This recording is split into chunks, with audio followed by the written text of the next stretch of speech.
Hi, my name is Katie, and I am a project coordinator at The Good. The Good is a conversion rate optimization agency out of Portland, Oregon, and we help our clients reduce the risk that comes with making changes to their e-commerce sites. So a lot of that is through A/B testing, but it's really gathering data to know what is the best customer journey and what's going to convert the best for their website and for their customers. Well, we were introduced to the Shoe Mart at a time when their site was experiencing a lot of growth. So their marketing efforts were doing really well, bringing more visitors to the site, but they just wanted to understand, how do we move people through the process and actually get more conversions and get more sales out of those visits. At the Shoe Mart, they were already really aware that building trust for their visitors was a super important thing. They'd already invested in some trust marks from some leading security brands, and they were very focused on not only making that good first impression of legitimacy, but how can adding those trust marks improve the full customer journey all the way through checkout. So with Trusted Site, we designed an A/B test for the shoemart.com.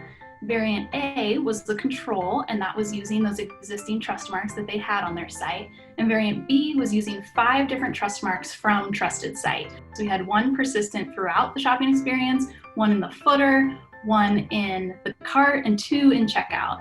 And so by implementing that A/B test using Google Optimize, we were able to collect data from site visitors to see which of those 2 experiences performed better, and then which one drove more conversions on the shoemart.com.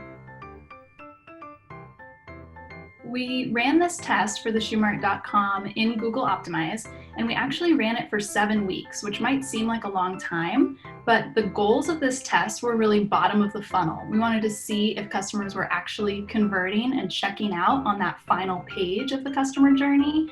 And so it took 7 weeks to gain enough data to make a statistically significant recommendation back to the Shoe Mart about which variant would perform best when it came to conversion rate. We were happy to see that after we'd gathered enough data, the Trusted Site variant did outperform the control. We saw a 14% improvement on conversion rate overall in that B variant. So that was really exciting. It was really great, especially to see that the mobile conversion rate improved by 21%. And we know that mobile users are notoriously hard to convert, so showing those Trusted Site trust marks throughout the journey and then at the end on the checkout page was really encouraging to know that we were more likely to convert mobile visitors with the variant. Know that consumers are looking for consistency and clean, clear messaging when it comes to trust. And I think the Trusted Site trust marks really offered that throughout this user experience. So our client at the shoemart.com was already really aware that building trust on their site would be an investment. They'd already invested in those other traditional trust marks, and they knew that having that symbol of legitimacy and trustworthiness on their site is really just table stakes now.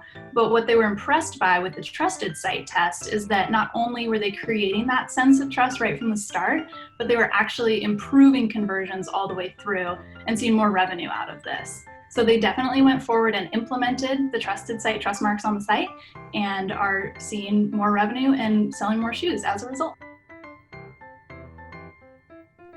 Well, with A/B testing, it often works best when you do have a lot of traffic on your site, but another type of user research that can be just as beneficial is more qualitative user testing. So just sit in a room or on a Zoom call with a potential customer, with someone who isn't familiar with your website, and see how they walk through, see what their expectations are, see what their reactions are when they land on a certain page. That kind of qualitative data can sometimes be just as valuable and generate just as many good ideas as a more quantitative, statistically significant test like this one that we ran.